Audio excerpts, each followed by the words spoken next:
Steven ফিনকে out করে জয়ের উপলক্ষটা এনে দেন মিরাজ। ঐতিহাসিক টেস্ট জয়ের আনন্দে মাঠেই উল্লাসে মাতে বাংলাদেশ দল। সঙ্গে সঙ্গে আনন্দের ঢেউ ছড়িয়ে পড়ে টাইগার ভক্ত সমর্থকদের মাঝেও।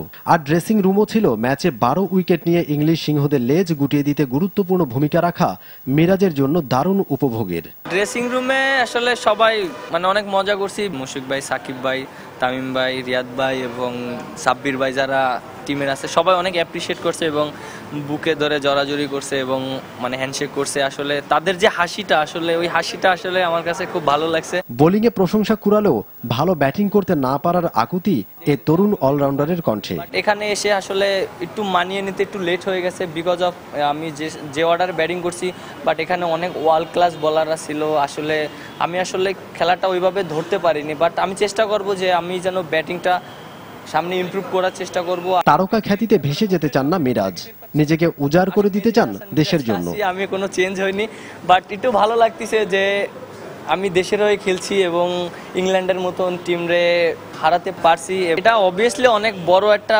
পাওয়া আমার জন্য, বিশেষ করে যেমন বাবা মা তো অবভিয়াসলি অনেক খুশি, আর সবচেয়ে বড় যে জিনিসটা যে বাবা মার চেয়ে আমার দেশবাসী অনেক বেশি খুশি। অন্যদিকে টিম বাংলাদেশের সাফল্যে গর্বিত বিসিবি সভাপতিও। এবার দেশের বাইরে নিজেদের প্রমাণের সাক্ষ্য রাখার আশা তার। ভালো ক্রিকেট খেলছে বাংলাদেশ, এই রিকগনিশনটা ওডিআইতে পেয়েছিল। এখন টি20তে এই ওয়ার্ল্ড কাপ খেলার পরে ওখানেও অনেকে বলেছে যে Bangladesh now can bit anybody. Finally এখন বিভিন্ন জায়গা থেকে ফোন আসছে, ওরা টেস্টে তো এটা প্রশংসা করছে, ওরা স্বীকার করছে যে বাংলাদেশ হ্যাজ ইমপ্রুভ, বাংলাদেশ এখন একটা শক্তিশালী দল।